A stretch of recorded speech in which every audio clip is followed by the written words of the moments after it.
नहमदु नसल्ली अला रसूलिल करीम अम्मा बाद फ़ाऊज़ु बिल्लाहि मिनश शैतानिर रजीम बिस्मिल्लाहिर रहमानिर रहीम रब्बिश रह ली सदरी वयस्सिर ली अमरी वहल्लुल उक़दतम मिन लिसानी यफ़क़हू क़ौली वहल्लुल उक़दतम मिन लिसानी यफ़क़हू क़ौली वहल्लुल उक़दतम मिन लिसानी यफ़क़हू क़ौली। अस्सलामु अलैकुम रहमतुल्लाहि व बरकातुहू। हमने लास्ट 80 आयत तक कवर किया था सूरह अल बकर का। अब हम 81 से 81 से स्टार्ट करते हैं आगे, ठीक है। तो हम स्टार्ट करते हैं। औज़ु बिल्लाहि मिनश शैतानिर रजीम बिस्मिल्लाहिर रहमानिर रहीम औलाइका अस्हाबुन नारि हुम फ़ीहा खालिदून वल्लज़ीना आमनू व अमिलुस सालिहाति उलाइका अस्हाबुल जन्नति हुम फ़ीहा खालिदून। बेशक जिसने भी गुनाह किया उसके गुनाह ने उसे घेर लिया, वह जहन्नमी है, वह हमेशा जहन्नम में रहेगा। और जो लोग ईमान लाए और नेक अमल किए वे जन्नती हैं जो हमेशा जन्नत में रहेंगे, ठीक है। अल्लाह ताला बार बार कुरान में ये इसका तज़किरा करता है कि जो गुनाह करेगा उसके लिए जहन्नम है, और जो नेक होगा, नेकी करेगा, नेक अमल करेगा, वो जन्नत में है, ठीक है। तो हमें इससे सबक लेना चाहिए कि हमें ज़्यादा से ज़्यादा गुनाहों से बचना चाहिए। अगर जाने अनजाने में हो जाए तो उसकी माफ़ी तलफ़ी बहुत जल्द करनी चाहिए और सच्चे दिल से माफ़ी मांगनी चाहिए ताकि दोबारा वो गुनाहों से बचें, ठीक है। और जब हमने इसराइल के पुत्रों से वादा लिया, बनी इसराइल से वादा लिया कि तुम अल्लाह के सिवा किसी और की इबादत न करना और माँ बाप के साथ अच्छा सलूक करना और उसी तरह करीबी रिश्तेदारों, यतीमों और गरीबों के साथ और लोगों को अच्छी बातें बताना, नमाज कायम करना और ज़कात देते रहना, लेकिन थोड़े से लोगों के सिवाय तुम सभी मुकर गए और मुंह मोड़ लिए, ठीक है। और जब हमने तुमसे वादा लिया कि आपस में खून न बहाना, कत्ल न करना और अपनों को देश से न निकालना, तुमने कबूल किया और तुम उसके गवाह भी बने। फिर भी तुमने अपनों का कत्ल भी किया और एक गुट को देश से निकाला और गुनाह और जलन करने के काम में उनके खिलाफ दूसरे का पक्ष लिया। हाँ, जब वे बंदी बनकर तुम्हारे पास आए तो तुमने उनके बदले में माल दिया जिसे फिदिया कहते हैं, लेकिन उनका निकालना तो तुम पर हराम था, उसकी कुछ फिक्र न की। क्या तुम किताब की कुछ बातें मानते हो और कुछ को नकारते हो? तुम में से जो भी ऐसा करेगा उसे सजा के सिवा क्या हो कि दुनिया में जिल्लत और क़यामत के दिन कठिन सजाओं की मार भी पड़ेगी, और अल्लाह तुम्हारे अमल से अनजान नहीं है। हो गया क्लियर? मैंने पिछली बार भी बताया था आपको कि कुरान की कुछ आयतों को मानना अपने सहूलियत के लिए और कुछ आयतों को ना मानना वो यहूदी के तौर तरीक़ों के बराबर होगा, कहलाया जाएगा। अल्लाह ताला साफ साफ कह रहा है कि क्या तुम किताब की कुछ बातें मानते हो और कुछ को नकारते हो, मतलब नहीं मानते।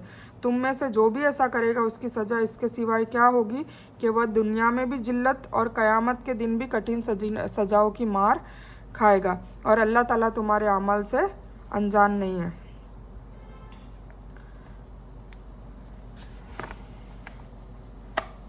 हम साथ साथ में इसका भी तर्जुमा लेते जाएंगे। अभी हमने 81 पढ़ा। तो अल्लाह ताला का कानून इंसाफ पर मबनी है। वह यह है कि बुरे अमाल जैसे शिर्क, कुफ्र वगैरह का बदला हमेशा के लिए जहन्नम है। बुरे काम करने वाले लोग बुराई का नतीजा जानते हैं, ठीक है। बुरे काम करने वाले लोग बुराई का नतीजा जानते हैं, फिर भी वह बुराई करते हैं। क्यों? इसलिए कि शैतान उन्हें उनके गुनाहों के अंजाम से गाफिल कर देता है, ठीक है ना। हदीस है, रसूलुल्लाह सल्लल्लाहु अलैहि वसल्लम ने हमें इस बात की जानिब तवज्जो दिलाई है कि छोटे से छोटे गुनाह से भी लापरवाही बरती जाए। चुनांचे आप सल्लल्लाहु अलैहि वसल्लम ने फरमाया कि छोटे और मामूली गुनाहों से बचो, क्योंकि छोटे गुनाहों की मिसाल उन लोगों की तरह है जो किसी वादी के निचले हिस्से में पड़ाव डालें और एक शख्स कुछ लकड़ियाँ लाए और दूसरा शख्स कुछ लकड़ियाँ लाए और इस तरह इंतजाम करके वह लकड़ियाँ जमा करके उनको जलाकर अपना खाना तैयार करे। कुछ गुनाह बज़ाहिर ऐसे ही छोटे होते हैं, लेकिन जब वह सब मिल जाते हैं और इंसान से उनके बारे में पूछताछ होती है तो वह उसे बर्बाद कर देता है, ठीक है ना। तो छोटे से छोटे गुनाहों से भी बचना चाहिए।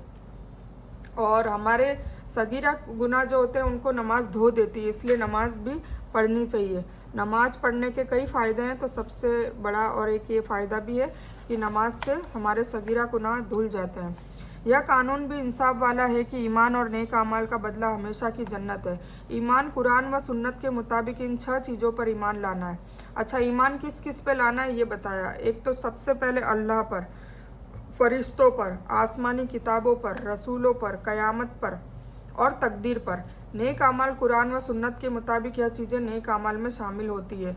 इबादत, नेक अमाल में क्या क्या होती है, तो ये सब हमें भी अपने अंदर लाने की ज़रूरत है।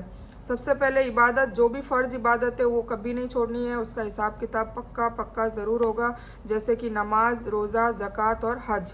दिल की इबादत, अब ये तो थी फ़िज़िकल इबादत, हमारे शरीर की इबादत।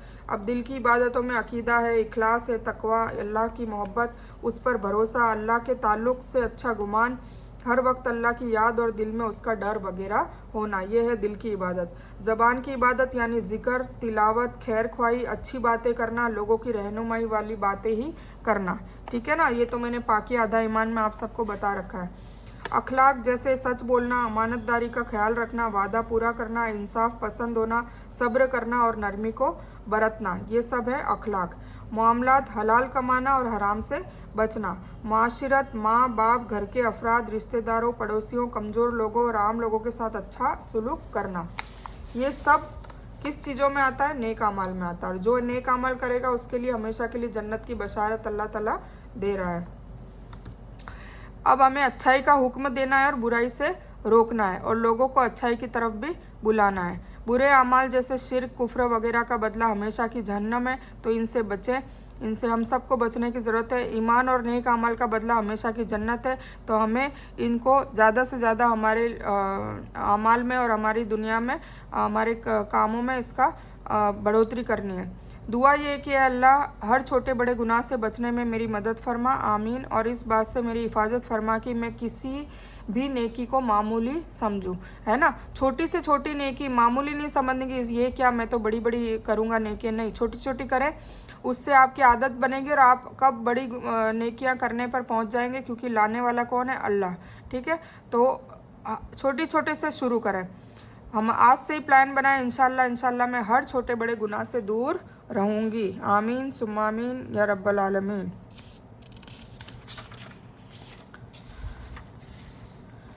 फिर आयत 83 जो हमने यहाँ पढ़ी उसका तर्जुमा है, अल्लाह बनी इसराइल को याद दिला रहा है कि वह अल्लाह की नाफरमानी करने और हक़ को कबूल करने से इनकार करने के आदी हो चुके हैं। बनी इसराइल, ठीक है, उन्होंने अल्लाह के साथ अहद व पैमान तो किया, लेकिन फिर उसके खिलाफ वर्जी कर बैठे। यहाँ उस वक्त के मदीना में आबाद मुसलमानों के लिए एक पैगाम भी है कि यहूद की जानिब से रसूलुल्लाह सल्लल्लाहु अलैहि वसल्लम की नबूवत का इनकार करने पर उन्हें कोई ताज्जुब नहीं होना चाहिए, क्योंकि हक़ को कबूल न करने के ताल्लुक़ यहूद पहले से ही करते आ रहे हैं, बहुत पहले से करते आ रहे हैं, इब्राहिम अलैहिस्सलाम के ज़माने से करते आ रहे हैं। तो ये कोई ताज्जुब की बात नहीं है कि हुजूर पाक सल्लल्लाहु अलैहि वसल्लम को नकारे वो, ठीक है। तो ये समझाया जा रहा है। इसमें हमारे लिए यह पैगाम है कि हमें अल्लाह की नाफरमानी और हक़ को ठुकराने से बचना चाहिए। इस आयत में बयान किए गए 8 हिस्सों के तहत दुआ, एहतिसाब और प्लान के फार्मूले को ज़िंदगी में लानी चाहिए। तो आइए हम इन सारी बातों को अपनी ज़िंदगी में लाने की कोशिश करते हैं, और सबसे पहले नियत करते हैं कि ये सारी की सारी आदतें या अल्लाह ताला हमें हमारे में आ जाए, ऐसी हमें तौफीक फरमा, हिकमत दे, कुव्वत दे, ताकत दे और ऐसी हिदायत दे, ठीक है। तो सबसे पहला क्या काम है? अल्लाह के सिवा किसी की इबादत मत कीजिए। सबसे पहले तो हमें तौहीद समझाइए, ये होती है तौहीद, ठीक है। सबसे पहली दावत है तौहीद, अल्लाह के सिवा किसी की इबादत मत कीजिए। वालिदैन के साथ सबसे अच्छा सलूक कीजिए। अल्लाह और अल्लाह के रसूल के बाद सबसे बड़ा हक़ किसका है? वालिदैन का, अपने मम्मी पापा का। तो हमेशा उनसे अच्छा सलूक कीजिए। फिर रिश्तेदारों के साथ अच्छा बर्ताव कीजिए, ठीक है। यतीमों के साथ अच्छी तरह पेश आइए। मिस्किनों और ज़रूरतमंदों के साथ हुस्न सलूक कीजिए। लोगों के साथ अच्छे अंदाज में बात कीजिए, चाहे वो कोई भी हो। नमाज कायम कीजिए, यानी जमात के साथ वक्त पर, और नमाज के आदाब का ख्याल रखते हुए नमाज पढ़िए, और ज़कात अदा कीजिए। ये 8 काम हमारे में भी लाने की ज़रूरत है और हमें बढ़ाने की ज़रूरत है। अगर हम अल्लाह की हिदायत पर अमल करने लगे तो हमारा मुआशरा कितना अच्छा हो जाएगा। हम इबादत में, अखलाक में, मामलात में, बल्कि ज़िंदगी के हर पहलू में अगर अच्छे और बेहतर हो जाएंगे तो ये सारा समाज ही सुधर जाएगा। हदीस क्या है? हज़रत अबू बकर रज़ियल्लाहु अन्हु रिवायत करते हैं कि रसूलुल्लाह सल्लल्लाहु अलैहि वसल्लम ने फरमाया, क्या मैं तुम्हें सबसे बड़े गुनाह की खबर न दूँ? साहबा रज़ियल्लाहु अन्हुम ने अर्ज़ किया, या रसूलुल्लाह क्यों नहीं, ज़रूर खबर दीजिए। नबी करीम सल्लल्लाहु अलैहि वसल्लम ने फरमाया, अल्लाह के साथ शिर्क करना और वालिदैन की नाफरमानी करना सबसे बड़ा गुनाह है। हमारे नबी ने फरमा दिया, मतलब बात ख़त्म। अल्लाह के साथ शिर्क करना मतलब अल्लाह के सिवा किसी और की इबादत करना और किसी और से मांगना भी, ये भी आता है, ये शिर्क है। और वालिदैन की नाफरमानी, अपने माँ बाप की नाफरमानी करना, ये भी सबसे बड़ा गुनाह है। ये बुखारी की 6273 नंबर की हदीस है। तो हमें आज से क्या दुआ करनी है? अल्लाह ताला का सिर्फ एक दिन है और सारे अम्बिया उसी दिन को लेकर आए हैं, यानी कि इस्लाम। बनी इसराइल को भी इन्हीं 8 बुनियादी चीज़ों पर अमल करने का हुक्म दिया गया था, जिनका हुक्म हमें मुसलमानों को भी दिया गया है। ए अल्लाह, इन 8 चीज़ों में से हर एक चीज़ में बेहतर बनने की मेरी मदद फरमा। आमीन सुम्मा आमीन या रब्बल आलमीन। आज से हमें प्लान बनाना है। इंशाअल्लाह मैं प्लान बनाऊंगी कि 8 इन चीज़ों को कैसे ज़िंदगी में लाया जा सकता है, ख़ास तौर से उन चीज़ों में जिनमें मैं कमज़ोर हूँ। तो ये 8 चीज़ों में जिनमें भी अपन कमज़ोर है, उनमें अपन को वो बढ़ाना है। अगर तौहीद में कमज़ोर है तो तौहीद बढ़ानी है, मतलब अल्लाह से रिश्ता बढ़ाना है, और अल्लाह के सिवा किसी की इबादत भी नहीं करनी है और किसी से मदद भी नहीं मांगनी है। और वालिदैन के साथ अगर अच्छा सलूक नहीं है तो उनसे माफ़ी तलाफ़ी करें और उनसे अच्छा सलूक कीजिए। रिश्तेदारों में अगर किसी से खटपट हो रही है तो माफ़ी मांग लीजिए, है ना। अगर आपकी गलती नहीं है तो भी माफ़ी मांग लीजिए और उनसे अच्छा सलूक कीजिए। यतीमों के साथ अच्छी तरह से पेश आइए। मिस्किनों और ज़रूरतमंद जो मांगने के लिए आते हैं उनके साथ भी उसने सलूक करना है। लोगों के साथ अच्छे अंदाज में बात कीजिए, चाहे वो कोई भी हो। और फिर नमाज कायम करनी है, यानी जमात के साथ वक्त पर, और नमाज के आदाब मतलब सुन्नत तरीके से, जैसे हुजूर पाक से हमने पढ़ना सिखाया है वैसे। और फिर ज़कात अदा करनी है, जितने % लिखी है इतनी, और उसके अलावा भी सदका, फितरा, फ़ी सबीलिल्लाह, इमदाद, ये सब भी करनी है। ठीक है, सिर्फ ज़कात करके फ्री नहीं हो जाना है। जितना अपन माल में खर्च करेंगे इतना बढ़ेगा और अल्लाह ताला ये इसका अज़र मैदान अशर में बहुत अच्छे से देगा। फिर हमने आयत नंबर 84 पढ़ी। और जब हमने तुमसे वादा लिया तो आपस में खून न बहाना, कत्ल न करना और अपने देश से न निकालना।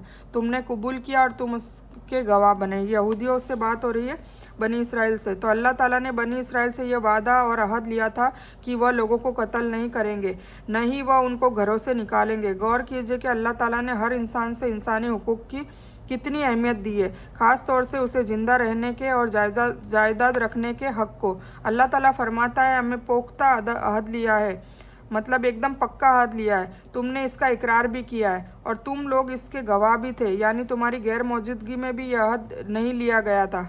ठीक है, सब लोग थे। अपना खून यानी आपस में एक दूसरे का खून, क्योंकि आपस में एक दूसरे को तकलीफ़ पहुंचानी गोया खुद को अपने आप को तकलीफ़ पहुंचाना है। अब जैसे आपस में लड़ते हैं, झगड़ते हैं धन दौलत के लिए, है ना, और कई बार तो कत्ल भी कर देते हैं। तो ये सारी चीज़ें समझाई जा रही है। यह हम मुसलमानों के लिए भी याद दहानी है कि अहद को कभी नहीं तोड़ना है, वादा खिलाफ़ी कभी नहीं करनी है। हुजूर पाक सल्लल्लाहु अलैहि वसल्लम की हदीस भी है कि जो वादा खिलाफ़ी करे वो हम में से नहीं, और गलत काम नहीं करना है। ठीक है, तो ये बनी इसराइल की स्टोरी बताने का मकसद ये है कि उनका तो काम ख़त्म हो गया। ठीक है, उन्होंने जो करना था कर लिया, और उनको जो अजाब दुनिया में भी बहुत अजाब दिए, अलग अलग कौमों को अलग अलग टाइप के अजाब दिए जो कुरान पाक में आएगा, और आखिरत में भी अजाब मिलेगा। तो उनका तो चैप्टर ख़त्म हो गया, पर उनकी स्टोरी हमें इसलिए दिलाई जा रही है, बताई जा रही है कि हमारे लिए याद दहानी हो, हम इसको देखें, सबक सीखें, और हम भी वो हरकतें ना कर बैठें गलती में या जानबूझकर जो अल्लाह को नाराज़ करती हो, जैसे कि बनी इसराइल ने अल्लाह को नाराज़ किया था। ठीक है, तो हदीस हज़रत नौमान बिन बशीर रज़ियल्लाहु अन्हु से रिवायत है कि रसूलुल्लाह सल्लल्लाहु अलैहि वसल्लम ने फरमाया, मोमिनों की मिसाल उनकी दोस्ती और इत्तेहाद और शफ़क़त में ऐसी है जैसे एक बदन, मतलब अगर मोमिन है तो दूसरे मोमिन के लिए एक बदन जैसा, कि बदन में जब कोई हिस्सा दर्द करता है तो सारा बदन इसमें शरीक हो जाता है, नींद ना आने और बुखार की वजह से। मतलब एकजुट होने वाले मोमिन में कोई दिलों में भेदभाव ना हो, कोई कीना ना हो, बुग़्ज़ ना हो, दिल में नफ़रत ना हो, गिबत, हसद, चुगली, ये सारी चीज़ें नहीं होनी चाहिए मोमिन में। अगर है तो फिर वो मोमिन नहीं है, वो पक्का मोमिन नहीं है। तो इन चीज़ों से बचना चाहिए। मुस्लिम की 2586 नंबर की हदीस है। अब हमें अल्लाह से दुआ करनी चाहिए। अल्लाह ताला ने बनी इसराइल से यह अहद लिया था कि वह न लोगों को कत्ल करेंगे और न उन्हें घरों से निकालेंगे, तो ये चीज़ हमारे पे भी लानी है। अल्लाह ताला ने इंसानी हुकूक को ख़ास तौर पर अहमियत दी है। ये मैंने आपको पहले वर्कशॉप नंबर 1 में बता दिया है कि हुकूकुल इबाद और हुकूकुल अल्लाह, हुकूकुल्लाह अल्लाह का हक़ और बंदों का हक़। तो बंदों के हक़ पे अल्लाह ने बहुत ज़्यादा तरजीह दी है, तो बंदों के हक़ मारने से बचे, चाहे माल का हक़ हो, चाहे इज़्ज़त का हक़ हो, चाहे उसकी शोहरत का हक़ हो, चाहे उस पर बहतान लगा रहे हो, चाहे उसकी गिबत कर रहे हो, ये सारे चीज़ें उसका हक़ है। तो ये सब चीज़ों पे बहुत गौर करने की ज़रूरत है। कई बार ऐसा होता है कि कई इबादतें और सब ये सब मैदान अशर में मीज़ान में तराजू में तुलने के बाद भी अगर उन किसी का हक़ मारा गया होगा तो वो सारा बंदा, वो सारे आपकी इबादतें, आपकी नेकामाल, आपकी सारी चीज़ें वो उठा के ले जाएगा। तो इन चीज़ों से बचें, क्योंकि अल्लाह ने इसको ख़ास तौर पे तरजीह दी है। आपस में एक दूसरे को तकलीफ़ पहुंचाना खुद को तकलीफ़ पहुंचाना है। कैसे खुद को तकलीफ़ पहुंचाना है? क्योंकि हमें यहाँ भी ठोकरें मिलती रहेगी अगर किसी का हक़ मारेंगे, कुछ भी है, और ऊपर जाके तो उसका हमें अजाब भुगतना ही है, ये कंपलसरी है। गोया अल्लाह ताला ईमान वालों को एक जिस्म की तरह देखना चाहता है। ए अल्लाह, तेरे साथ किए गए वादों को तोड़ने से हमारी हिफाजत फरमा। आमीन सुम्मा आमीन या रब्बल आमीन और आलमीन। और ज़िंदगी के हर गोशे में तेरी इताअत करने की तौफीक अता फरमा। आमीन। इंशाअल्लाह मैं हर इंसान के जान व माल का हर मुमकिन ख्याल रखूँगी, मतलब उसमें अमानत में खयानत नहीं करूँगी। आमीन सुम्मा आमीन या रब्बल आलमीन। फिर हमने पढ़ा कि फिर भी तुमने अपनों का कत्ल किया, मतलब बनी इसराइल को बताया जा रहा है कि तुमने वादा किया था, फिर भी तुमने अपनों का कत्ल भी किया और एक गुट को देश से, एक टुकड़े को देश से निकाल भी दिया। तो और गुनाह और जलन करने के काम में उनके खिलाफ दूसरों का पक्ष भी लिया। जब वे बंदी बनकर तुम्हारे पास आए तो तुमने उनके बदले में माल दिया, लेकिन उनका निकालना जो तुम पर हराम था उसकी तुमने कोई फिक्र नहीं करी। ठीक है ना, मतलब तुम कुछ बातें किताब की मानते हो और कुछ बातें नकारते हो। तो तुम में से जो भी ऐसा करेगा उसके सज़ा के सिवा क्या हो कि उसकी दुनिया में भी उसको बेइज्जती मिलेगी और क़यामत में तो उसको कठिन सजाओं का अजाब मिलना ही मिलना है। ठीक है, तो बनी इसराइल की तारीख में इस तरह के वाक़यात होते रहे। खुद मदीना में भी यहूद के तीन कबीलों का रवैया इसी तरह का था। बनु कुरैज़ा मदीना में मौजूद एक अरब कबीला औस के साथ था और बनु नज़ीर दूसरे अरब कबीले खजरज के साथ थे। जंग के मौके पर हर कबीला अपने मददगार कबीले की हिमायत करता था और उन्हें इस बात की कोई फिक्र नहीं होती थी कि उनके मुद्दे मुकाबिल कबीले में भी यहूद है। जंग ख़त्म होने के बाद यहूद दूसरे कबीले के यहूदियों को फिदिया देकर छुड़ा लेते थे और कहते थे यह तो अल्लाह का हुक्म है। मतलब अपने अपने की ध्यान रखना, दूसरों का कोई ध्यान नहीं रखना। जबकि उन्हें लड़ाई की शुरुआत ही नहीं करना चाहिए था और नहीं उनको उनके घरों से निकालना चाहिए था। बस इसमें हम मुसलमानों के लिए भी एक याद दहानी है। बहुत ही बदकिस्मती की बात है कि इन आयतों को पढ़ने वाले बहुत सारे मुसलमानों के दरमियान भी आज जंग और खून खराबा हो रहा है। किस चीज़ की वजह से? धन दौलत की वजह से। अल्लाह ताला हर किस्म की बुराई से बचने में हमारी मदद फरमा। आमीन। हज़रत जाबिर बिन अब्दुल्ला अंसारी रज़ियल्लाहु अन्हु से रिवायत है कि रसूलुल्लाह सल्लल्लाहु अलैहि वसल्लम ने फरमाया, जुल्म से बचो क्योंकि जुल्म क़यामत के रोज़ तारीकियाँ बनकर सामने आएगा। हर बंदा अगर किसी का हक मारा है या कोई भी आपके जुल्म का शिकार हुआ है तो उसका बदला अल्लाह ताला मैदान अशर में दिलवाएगा और आपके साथ उस वक्त ये जुल्म होगा कि आपकी सारी नेकियां वो बटोर के ले जाएगा और आप जन्नत में जाते जाते रह जाएंगे और जहन्नम में झोंक दिया जाएगा। तो सोचिए, ये बहुत बड़ी बात है। तो हमें सबको इस चीज़ से बचने की ज़रूरत है। अल्लाह ताला के अहकाम के ख़िलाफ़ वर्जी मत कीजिए। इस्लाम के किसी भी हिस्से को नज़रअंदाज मत कीजिए। मतलब जो हर पहलू है वो हर पहलू भी निभाना है। ऐसा नहीं कि दो पहलू में आप बहुत अच्छे हो गए, दो में आप बहुत ख़राब हो गए, दो में आप बैलेंस में हैं, थोड़े ख़राब थोड़े अच्छे, ये नहीं चलेगा। तो ये अल्लाह मुझे तेरे गजब से बचा। आमीन। और हर एक के हुकूक अदा करने में मेरी मदद फरमा। इंशाअल्लाह नहीं मैं किसी को गाली दूंगी और नहीं किसी को तकलीफ़ पहुंचाने का ख्याल भी मैं दिल में लाऊंगी। आमीन सुम्मा आमीन या रब्बल आलमीन।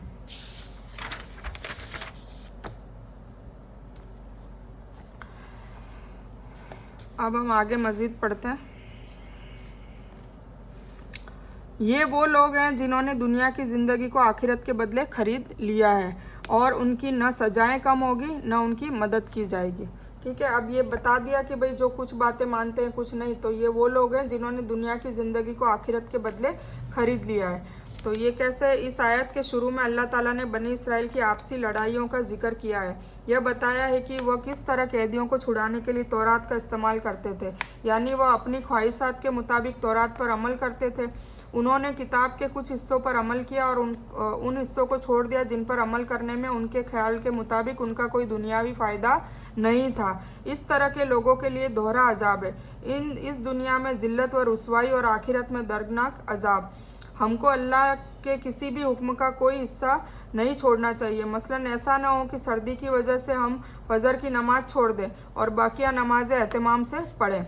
इस दुनिया की ज़िंदगी बहुत ही मुख्तसर और आर्जी है। कोई नहीं जानता कि वो कब मरेगा और कैसे मरेगा। हमारा हाल यह है कि हम एक वक्त में एक से ज़्यादा खाने से लुत्फ़ अंदोज़ भी नहीं हो सकते, एक वक्त में एक से ज़्यादा लिबास भी नहीं पहन सकते और न ही एक वक्त में एक से ज़्यादा कमरों का इस्तेमाल कर सकते हैं। तो दुनिया में हम गिनती के कुछ साल गुजारते हैं, हमेशा नहीं रह सकते। इसीलिए यह बहुत ही हिमाकत की बात होगी कि दुनिया के खातिर अल्लाह के अहकामात को नज़रअंदाज किया जाए। तो इन सब पे हमें गौर और तदब्बुर करने की ज़रूरत है और अमल में लाने की ज़रूरत है कि कहीं हम बनी इसराइल की तरह तो नहीं है। रसूलुल्लाह सल्लल्लाहु अलैहि वसल्लम के एक फरमान के मुताबिक, जिसे हज़रत अनस रज़ियल्लाहु अन्हु ने नकल किया है, 2 काम ऐसे हैं उनकी सज़ा इसी दुनिया में दी जाती है, एक तो जुल्म और दूसरा वालिदैन की नाफरमानी। ठीक है, अगर आपने किसी पे जुल्म किया है तो उसकी सज़ा आपको दुनिया में ही मिलेगी, और वालिदैन की नाफरमानी की है तो उसकी सज़ा भी आपको दुनिया में भी मिलेगी और आखिरत में तो है ही। ये सही अल-जामे 2196 की हदीस है। अल्लाह के दीन की मुकम्मल इताअत कीजिए और किसी भी हिस्से को मत छोड़िए। मतलब कुछ आयतों को मानना कुछ को नहीं, ये नहीं चलेगा। याद रखिए कि उन लोगों के लिए दोहरा अजाब है जो दीन पर अपनी पसंद के मुताबिक अमल करते हैं। अल्लाह के अहकाम को नज़रअंदाज करने वालों को खास तंबीह कि अल्लाह सब कुछ देख रहा है। ए अल्लाह, हमें इस बात से बचा कि हम सिर्फ उन्हीं अहकामात को माने जो हमारे लिए आसान है और बाकी को छोड़ दें। आज से प्लान करना है। इंशाअल्लाह मैं इस आयत में बयान किए गए दोहरे अजाब को याद रखूँगी ताकि अपने नफ्स की ख्वाहिशात पर काबू रख सकूँ। आमीन सुम्मा आमीन या रब्बल आलमीन। आयत नंबर 87 है। और हमने मूसा को, अब मूसा अलैहिस्सलाम का जिक्र आ रहा है, आपने आई होप अभी तक स्टोरी देख ली होगी तो आपको पता चलेगा। और हमने मूसा अलैहिस्सलाम को किताब अता की और उनके बाद लगातार रसूल भी भेजे। और हमने ईसा अलैहिस्सलाम बिन मरियम को वाज़े निशानियाँ अता की और पाकीज़ा रूह हज़रत जिब्रील से उनकी तायीद कराई। लेकिन जब कभी भी तुम्हारे पास रसूल वह चीज़ लाए तो तुम्हारे विचारों के खिलाफ थी, तुमने फ़ौरन तकब्बुर किया और फिर कुछ को तुमने झुठला दिया और कुछ को कत्ल कर दिया।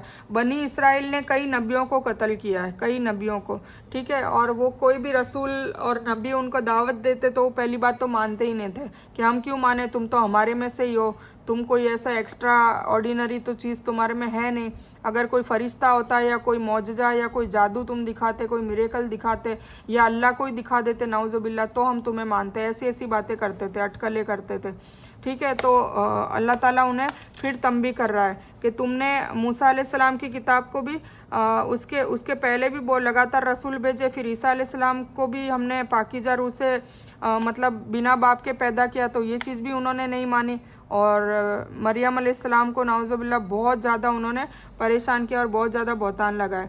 और उन्होंने कहा कि हमारे दिल ढके हुए हैं, नहीं बल्कि उनके कुफ्र की वजह से उन्हें अल्लाह ने धिक्कार दिया है, तो उनमें ईमान वाले सिर्फ थोड़े ही हैं। गुज़िश्ता आयत में अल्लाह ने बनी इसराइल के हज़रत मूसा अलैहिस्सलाम के साथ बुरे सलूक का जिक्र किया है। बनी इसराइल का यह बुरा रवैया हज़रत मूसा अलैहिस्सलाम के बाद दूसरे अंबिया किराम जैसे हज़रत दाऊद, हज़रत सुलेमान, हज़रत ज़करिया, हज़रत यहया अलैहिस्सलाम वगैरह के साथ भी जारी रहा। उन्होंने हर रसूल और नबी को धुतकारा। हज़रत मूसा अलैहिस्सलाम के बाद हज़रत ईसा अलैहिस्सलाम का ख़ास तौर पर जिक्र किया गया है। क्यों?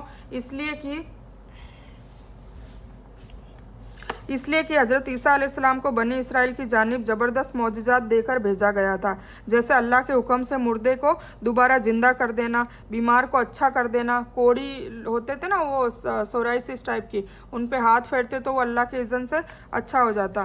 तो रूहुल कुद्दूस यानी मुकद्दस रूह, यह खिताब हज़रत जिब्रील अलैहिस्सलाम को एजाज़ के तौर पे दिया गया है। यूँ तो हर नबी की मदद हज़रत जिब्रील अलैहिस्सलाम ही के ज़रिए की जाती है, लेकिन हज़रत ईसा अलैहिस्सलाम का किस्सा ज़रा थोड़ा सा अलग है। कैसे अलग है? क्योंकि वो बिना बाप के पैदा हुए, तो अल्लाह ताला ने जिब्रील अलैहिस्सलाम को भेजा और मरियम अलैहिस्सलाम के हमल में उनके पेट में रूह फूंक दी और ईसा अलैहिस्सलाम की पैदाइश हुई।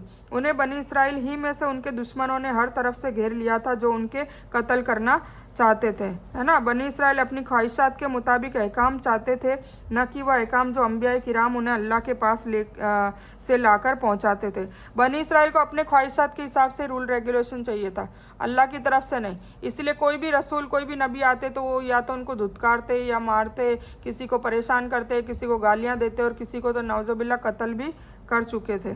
तो बनी इसराइल में बगावत और सरकशी का जज्बा इतना भरा हुआ था कि वह नबियों के झुटलाने बल्कि उनको कत्ल कर देने में भी बिल्कुल हिचकिचाते नहीं थे।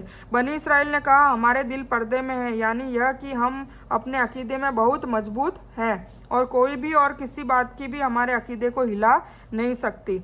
अल्लाह ताला उनके इनकार की असल वजह बयान फरमा रहा है कि दरअसल अल्लाह ने उन पर लानत भेजी है। मतलब ये तो घमंड कर रहे हैं कि हमें कोई भी मतलब हमारे रूल और रेगुलेशन से बदल नहीं सकता, हम जैसे हैं वैसे रहेंगे, पर अल्लाह खुद कह रहा है कि वो मैं नहीं बदल रहा हूँ, मैं तुम्हें तौफीक नहीं दे रहा हूँ तौबा की, मैं तुम्हें हिदायत की तौफीक नहीं दे रहा हूँ, मैं तुम्हारी दुआएं कबूल नहीं कर रहा हूँ, क्योंकि मैं तुम्हें आखिरत में क़यामत के बाद तुम्हें अजाब देना चाहता हूँ। तो मैं तुम्हें माफ़ कर दूंगा तो वो अजाब टल जाएगा, है ना। तो अल्लाह ताला क्या कह रहा है कि असल वजह क्या है, अल्लाह ने उन पर लानत भेजी है और लानत इसलिए भेजी है कि उन्होंने हक़ को ठुकरा दिया, इसीलिए अब वो अल्लाह की रहमत से दूर है। तसव्वुर कीजिए कि जब अल्लाह किसी पर लानत भेजे तो वो लानत कितनी भयानक होगी। अस्तगफिरुल्लाह। एक हदीस है, ज़ियाद बिन इलाका अपने चचा से नकल करते हैं कि रसूलुल्लाह सल्लल्लाहु अलैहि वसल्लम ने यह दुआ पढ़ा करते थे, अल्लाहुम्मा इन्नी औज़ु बिका मिन मुनकरातिल अखलाकी वल आमाली वल अहवाई। इसका तर्जुमा है, ए अल्लाह मैं तुझसे बुरी आदतों, बुरे कामों और बुरी ख्वाहिशों से पनाह मांगता हूँ। आमीन सुम्मा आमीन या रब्बल आलमीन। ए अल्लाह मैं तुझसे बुरी आदतों, बुरे कामों और बुरी ख्वाहिशों से पनाह मांगता हूँ। ये तिरमिजी की 3591 की हदीस है। दुआ क्या है और प्लान क्या करना है? बनी इसराइल ने हज़रत मूसा अलैहिस्सलाम, हज़रत ईसा अलैहिस्सलाम और दीगर अंबिया किराम के साथ निहायत बदतमीजी का रवैया रखा और उनके पैगाम को ठुकरा दिया। उन्होंने हज़रत मोहम्मद सल्लल्लाहु अलैहि वसल्लम की दावत को भी ठुकरा दिया, चुनांचे अल्लाह ताला ने उन्हें अपनी रहमत से दूर कर दिया। यह अल्लाह का करम और उसका फजल है कि उसने रसूल भेजे ताकि लोग गुमराह न हों। हज़रत जिब्रील अलैहिस्सलाम अल्लाह के एक मुअज्जज़ फ़रिश्ते हैं जो अंबिया किराम के पास अल्लाह की वही लाने का काम करते हैं। उन्हें रूहुल कुद्दूस भी कहा जाता है। दुआ यह है, अल्लाह हमारे दिलों को तेरी हिदायत कबूल करने वाला बना, आमीन। हमें रसूल सल्लल्लाहु अलैहि वसल्लम की सच्ची पैरवी करने वाला बना, आमीन। इंशाअल्लाह मैं अच्छे और नेक लोगों से मशवरा लूँगी और उनकी बात को तवज्जो और खामोशी से सुनूंगी। अगर गुस्सा आए तो भी हट धर्मी नहीं करूंगी।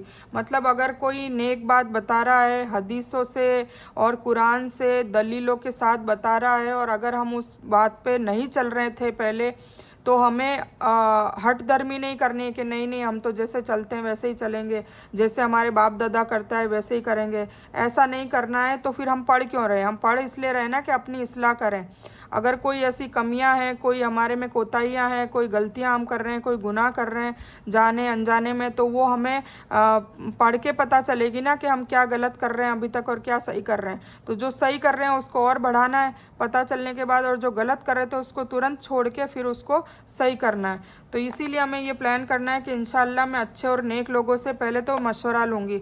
मतलब अच्छे और नेक लोगों से पूछना है अगर आप किसी में कंफ्यूज हैं, कोई चीज़ आपको समझ नहीं आ रहा है, कोई मसले मसाइल में फंस रहे हैं, और उनकी बात को तवज्जो और खामोशी से सुनना भी है। और अगर गुस्सा भी आए तो हठधर्मी नहीं करनी है। आयत नंबर 89 है, और जब उनके पास उनकी किताब तौरात की तस्दीक करने के लिए एक किताब पाक कुरान आ गई। मतलब तौरात उन्होंने बदल दी थी पहले भूतकाल में और अपनी कुछ चीज़ें रखी अपने सहूलियत की और कुछ चीज़ें हटा के अपने रूल डाल दिए। तो अल्लाह ने वो सबूत देने के लिए कुरान में वापस उनकी स्टोरी बताई ताकि जो झूठ है वो झूठ हो जाए। दूध का दूध पानी का पानी बोलते हैं ना, मतलब जो उनका झूठ खड़ा हुआ था वो भी सामने आ जाए और जो सच उन्होंने लिखा है वो भी सामने आ जाए। तो उन्होंने जो जो बातें छुपाई उसकी अल्लाह ताला ने कुरान में तस्दीक कर दी। तो क्या बताया जा रहा है, और जब उनके पास उनकी किताब तौरात की तस्दीक करने के लिए एक किताब और आ गई, पाक कुरान आ गई, अगरचे इससे पहले ये खुद इसके द्वारा काफिरों पर जीत चाहते थे, तो आ जाने के बावजूद और पहचान लेने के बावजूद भी उन्हें नकार दिया। अल्लाह ताला की लानत हो काफिरों पर। मतलब कुरान आने के बाद भी नकार ही रहे ना यहूदी लोग, बनी इसराइल अभी तक कहाँ है, कुरान को भी कहाँ मानते हैं, नहीं मानते नाउजुबिल्ला। और इतनी हद तक इतनी हठधर्मी पे आ गए कि कुछ लोग जलाते हैं। अभी कितनी बार आपने किस्से सुने होंगे यूट्यूब पे वगैरह पे, कुरानों को जलाया जा रहा है। कौन जला रहा है, बनी इसराइल ही जला रहा है, उनकी औलादें उनकी नस्लें ही जला रही है ना। जैसे इटली कहाँ पर, फ्रांस में अभी किसी ने जलाया था। तो ये जो ईसाई के लोग, ईसाई हो या रूमी हो या यहूदी हो, ये सारे बनी इसराइल की कौम से। तो ठीक है, तो ये अल्लाह लानत उन पे बरसा रहा है। मदीना के यहूदी उस नबी की आमद के इंतज़ार में थे जिसका जिक्र उनकी किताबों में मौजूद था। जब भी उन्हें मदीना के मुशरिकों के हाथों शिकस्त होती थी, वह अल्लाह से दुआ करते थे कि वह उस नबी को जल्द से जल्द भेज दे ताकि उसके साथ मिलकर दूसरों को शिकस्त दे सके। खुद मदीना में रहने वाले लोग भी यहूदियों के ताल्लुक से इन बातों को जान चुके थे। मदीना के यहूदी इस बात को न सिर्फ जान चुके थे बल्कि वह आपस में यह कहते थे कि हज़रत मोहम्मद सल्लल्लाहु अलैहि वसल्लम ही सच्चे नबी हैं और यह वही है जिनका जिक्र उनकी किताबों में मौजूद है। मतलब तौरात में मौजूद है, उनको पता है कि ये वही नबी है। सिर्फ इल्म का होना काफ़ी नहीं बल्कि उस इल्म पर अमल भी होना चाहिए। इल्म था उन्हें कि ये वही नबी है, रसूल है, सब जांच लिया था, जो भी क्राइटेरिया था उसके हिसाब से, पर अमल नहीं करते थे, उनको मानते नहीं थे। जब हमें सच्चाई का इल्म हो जाए तो फिर हमें फ़ौरन उसको कबूल कर लेना चाहिए। ठीक है, तो इस पे हमें भी अमल करना चाहिए। उन्होंने रसूलुल्लाह सल्लल्लाहु अलैहि वसल्लम का इनकार क्यों किया था, इसकी तफसील अगली आयत में आ रही है। ठीक है, हदीस ये है, रसूलुल्लाह सल्लल्लाहु अलैहि वसल्लम की एक अहलिया हजरत सफ़िया रज़ियल्लाहु अन्हा एक यहूदी आलिम की बेटी और दूसरे की भांजी थी। वह फरमाती है कि जब रसूलुल्लाह सल्लल्लाहु अलैहि वसल्लम हिजरत फरमाकर मदीना तशरीफ़ लाए तो मेरे वालिद और चचा रसूलुल्लाह सल्लल्लाहु अलैहि वसल्लम को देखने गए। जब वह लोग घर लौटे तो मैंने उन्हें यह गुफ्तगू करते हुए सुना। चचा ने क्या कहा, क्या यह हकीकत में वही नबी है जिसके बारे में हमारी किताबों में पेशन गोइयाँ मौजूद है। वालिद ने कहा, हाँ खुदा की कसम ये वही है। चचा ने फिर कहा, क्या तुमको यकीन है। वालिद ने कहा, हाँ बिल्कुल। चचा, तो फिर तो अब तुम्हारा क्या इरादा है। वालिद ने कहा, मैं अपनी हद तक उसकी भरपूर मुखालिफत करूँगा और उसे अपने मिशन में कामयाब होने नहीं दूंगा। देखो कितनी बड़ी, मतलब नाउजुबिल्ला पता चलने के बाद फिर उनका देखो इरादा कि अपनी हद तक उसके भरपूर मुखालिफत करूँगा, खिलाफ बोलूँगा और उससे अपने मिशन में कामयाब भी नहीं होने दूंगा। ये सबसे बड़ा गुनाह। सीरत इब्ने हिशाम जिल्द 2 में ये आया हुआ है। बनी इसराइल अल्लाह ताला से एक नबी की दुआ मांग रहे थे। उन्हें उस नबी की आमद के बारे में और उसकी निशानियों के बारे में इल्म हो चुका था। जब वह नबी यानी हज़रत मोहम्मद सल्लल्लाहु अलैहि वसल्लम तशरीफ़ लाए तो बनी इसराइल ने जानबूझकर उनका इनकार कर दिया। पता चल गया था कि यही है, पर उनका इनकार क्यों किया, क्योंकि वो बनी इस्माइल में से नहीं चाह रहे थे, वो बनी इसराइल में से ही आखिरी नबी चाह रहे थे। तो नाउजुबिल्ला अल्लाह से बगावत करने लग गए। कितना बड़ा गुनाह। अल्लाह की लानत हो काफिरों पर, यानी जो मुनकर है, जो नहीं मानते उनको काफिर कहा जाता है, यानी अल्लाह ने उन्हें अपनी रहमत से दूर किया। तसव्वुर कीजिए कि क़यामत के रोज़ ऐसे लोगों की क्या हालत होगी, वह कैसा महसूस कर रहे होंगे। दुआ, ए अल्लाह मुझे ऐसा बना दीजिए कि मैं हक़ को जान लेने के बाद उसका इनकार न करूं। आमीन सुम्मा आमीन या रब्बल आलमीन। यही है असली हिदायत कि आपको हक़ पता चल जाए और फिर उसके बाद उस हक़ का कभी इनकार न करें। इंशाअल्लाह मैं इस बात को याद रखूँगी कि अल्लाह ताला ने हक़ का इनकार करने वालों पर लानत भेजी है, तभी मैं कभी हक़ का इनकार न करूँ।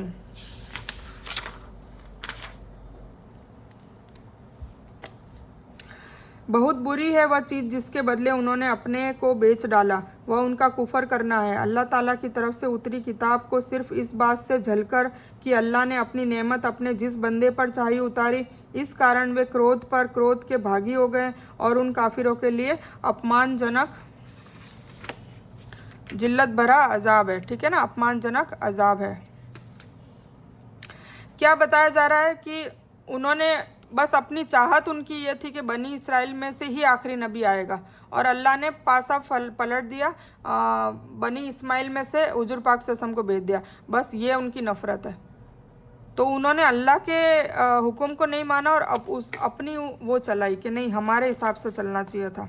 तो ये तो नहीं हो सकता ना, अल्लाह अपने हिसाब से चलेगा।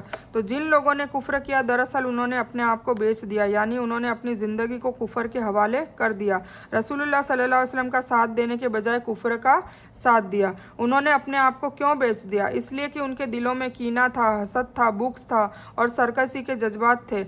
उन्होंने हज़रत मोहम्मद सल्लल्लाहु अलैहि वसल्लम का इनकार सिर्फ इसलिए कर दिया क्योंकि आप सल्लल्लाहु अलैहि वसल्लम बनी इसराइल में से नहीं थे। आ गया ना, याकूब अलैहिस्सलाम की नस्ल में से नहीं थे और वो चाहते थे कि हमारी नस्ल में से ही हो, हमारा भाई कोई आता है। मतलब शायद अल्लाह को उनसे उनसे मशवरा करना चाहिए था नाउज़ुबिल्लाह कि वह किसको अपना नबी बनाए। असल बात यह थी कि अल्लाह के अहकाम पर अमल करने के बजाय वो लोग अपनी ही ख्वाहिशात की पैरवी करने लग गए। अल्लाह ताला अपने बंदों में से जिस पर चाहता है अपना फजल नाजिर फरमाता है। उनके कुफ्र व सरकशी की वजह से उन पर अल्लाह का गज़ब पर गज़ब नाजिल हुआ। और ऐसा भी नहीं है कि अल्लाह ने दुनिया में अजाब नहीं दिया, कई कौमों को अजाब दिया सबक सिखाने के लिए कि चलो अब सुधर जाए, अब सुधर जाए और अब सुधर जाए। पर बनी इसराइल सुधरने का नाम ही नहीं लेते। उसमें से कुछ ही लोग, कुछ मुट्ठी भर लोग जो होते हैं जो इस्लाम में अभी भी आ रहे हैं, ऐसी बात नहीं है, और पहले भी आए हैं, पर जो हुजूम जो होता है, जो ज़्यादातर लोग हैं वो ऐसे ही थे, काफिर ही थे। अल्लाह ताला उनको सिर्फ सज़ा देकर नहीं बल्कि जिल्लत भरी सज़ा देकर उनकी सरकशी को कुचलेगा। सिर्फ सज़ा नहीं मिलेगी, उनकी इज्जतें भी अवेल होगी और यह सज़ा सिर्फ और सिर्फ उनके कुफ्र की वजह से ही होगी। हदीस है, हज़रत जुबैर बिन अव्वाम रज़ियल्लाहु अन्हु रिवायत करते हैं कि रसूल अकरम सल्लल्लाहु अलैहि वसल्लम ने इरशाद फरमाया, तुम्हारे अंदर तुमसे पहली उम्मतों का एक मर्ज़ घुस गया था, है ना, पहली उम्मतों का, और वह हसद और बुग़्ज़ की बीमारी है। कौन सी मर्ज़ था, मतलब कौन सी बीमारी थी? हसद और बुग़्ज़ आपस में जो मूंढने वाली है। तो मैं यह नहीं कहता कि सर के बाल मूंढने वाली है, बल्कि दीन मूंढने वाली, मतलब दीन को नस्ते नाबूद कर देगी, हसद और बुग़्ज़।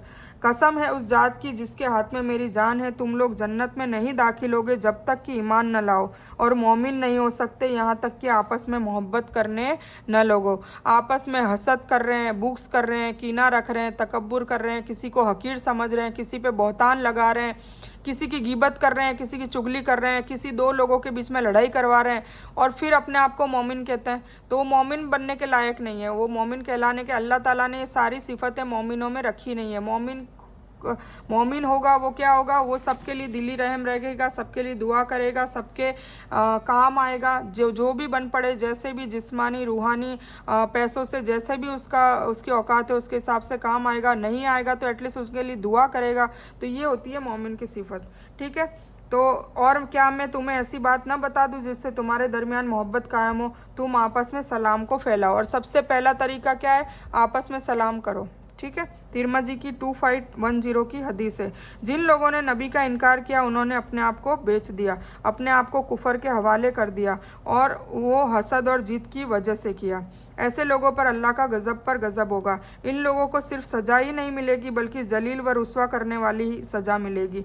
तो हमें दुआ क्या करनी चाहिए? अल्लाह इस बात से मेरी हिफाजत फरमा के मेरे दिल में तेरे किसी हुक्म के बारे में सरकशी का जज्बा पैदा न हो। मतलब ये हुक्म, अल्लाह के हुक्म की वजह से हमारी इज्जतें जा रही हो। मान लो जैसे अल्लाह ने कहा सब्र करो, तुम पे कोई जुल्म करता है तो तुम उसको जवाब मत दो, सब्र करो, तो फिर उसमें दुनिया में तो जिल्लत उठानी पड़ेगी ना, दुनिया में इज्जत जाएगी। क्योंकि लोग तो क्या समझते हैं, जो गलत होता है वो चुप रहे, वो मतलब माफ़ी भी मांग लेता, चुप भी रहता। तो कई बार हमारी गलती ना होने के बावजूद अब अगर हम माफ़ी भी मांगते हैं, सब कुछ करते हैं, तो लोग क्या सोचते हैं, इसकी गलती होगी तो इज्जतें जा रही है ना। तो इज्जतों का ना सोच के अल्लाह का हुक्म मान लिया तो वो हो गए नेक। और अगर किसी ने सरकशी करी कि नहीं अगर मैं ऐसे करता हूँ तो मेरी इज्जत जाएगी, ये जाएगी, तो मैं नहीं मानता, तो फिर वो अल्लाह से बुग़्ज़ व दुश्मनी से मुझे बचा ले। तो हमें दुआ करनी चाहिए, अल्लाह बुग़्ज़ और दुश्मनी से हमें बचा ले। हर किसी के लिए हमारे दिल में सिला रहमी हो, मोहब्बत हो। आमीन सुम्मा आमीन। आज से प्लान बनाइए, इंशाअल्लाह मैं हमेशा अल्लाह की हिकमत, उसकी कुदरत, उसके इनामात और उसकी रुस्वा करने वाली सजाओं को याद रखूँगी। ख़ास तौर पर उस वक्त जब मेरे दिल में अल्लाह की नाफरमानी के वसवसे आए। वसवसे तो मैं शैतान डालता है ना, तो हमेशा शैतान के वसवसे से बचने की दुआ करें।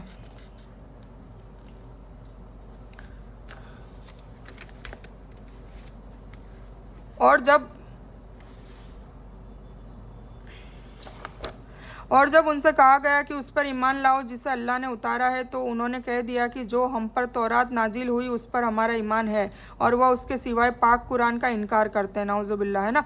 मतलब हमारे पास जो तौरात है उस पर हम ईमान लाए हैं, जो खुद ने ही बदल दी, और उस पर वो कह रहे हैं कि हम ईमान लाए। और जो पाक कुरान हुजूर पाक सल्लल्लाहु अलैहि वसल्लम पे नाजिल हुई उसका तो इनकार करते हैं, जिसमें उनकी सारी पोल पट्टी खुल रही है, जबकि वह सच है। उनके पास धर्म ग्रंथ की तस्दीक कर रहा है रसूल, उनसे कहो कि अगर तुम अपनी किताब पर यकीन रखते हो तो इससे पहले अल्लाह के रसूलों का कत्ल क्यों किया?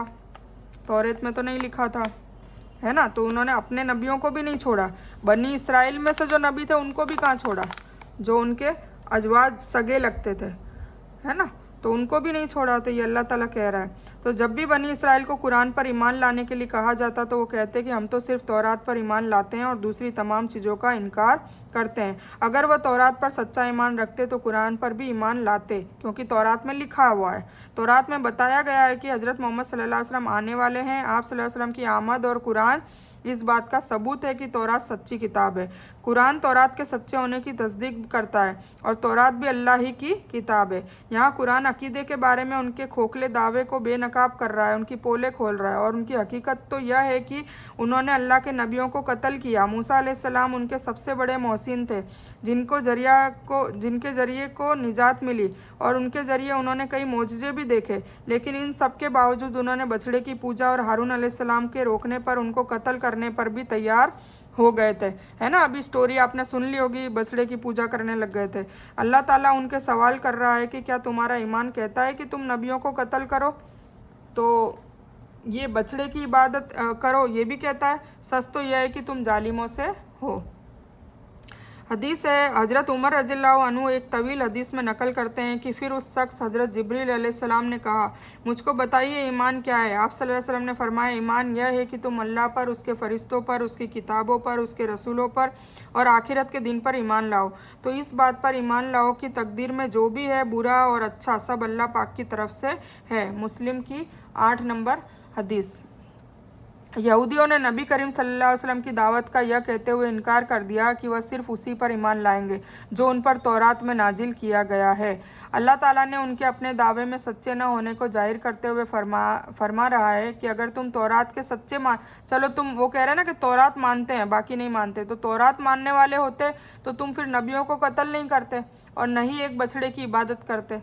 ये तो बिल्कुल नहीं करते, है ना।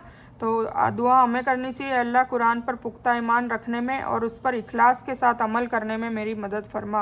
आमीन सुम्मा आमीन या रब्बल आलमीन। ए अल्लाह, कुरान पर पुख्ता ईमान रखने में और उस पर इखलास के साथ अमल करने में हमारी मदद फरमा। आमीन सुम्मा आमीन या रब्बल आलमीन। आज से प्लान बनाइए, इंशाअल्लाह मैं हक बात को कबूल करूँगी, चाहे कहने वाला कोई भी हो, है ना। कोई भी कह रहा है, हक बात कह रहा है, तो फिर उसको कबूल करना लाजिम है।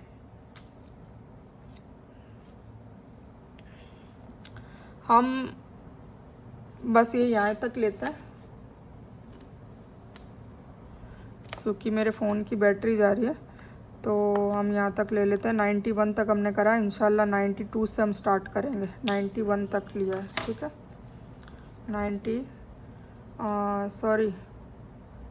92 तक हमने किया, 93 से ले लेंगे।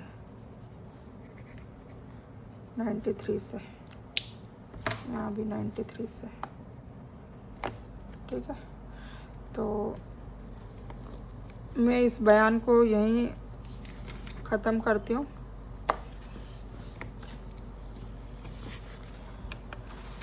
इस बयान में कुछ भी दीन की अच्छी और हक बात आई है वो सिर्फ़ अल्लाह की तरफ से है, और बुरी या गलत बात जो गलती से या जज्बात में आकर मेरे मुंह से निकल गई हो, कोई वर्ड या कोई बात निकली हो, वो मेरी तरफ से।